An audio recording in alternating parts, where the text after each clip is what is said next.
တယောက်ရဲ့ကောင်းကွယ်ချီပဲလိုချင်လို့တော့မရဘူးရဲ့ဒွန်ထွဲတဲ့ဆိုကွယ်လဲပါမယ်အဝင်ခွင့်ချဆူတောင်းသမျှပြည်စုံအောင် baby အမမစွမ်းနိုင်ဘူးနိစတာနဲ့ရောင်ရဲကြရတာလေ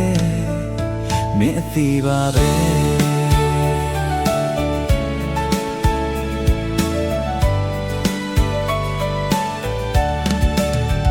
အကြောက်တိုင်းအပြစ်ကလေးတော့ရှိတယ်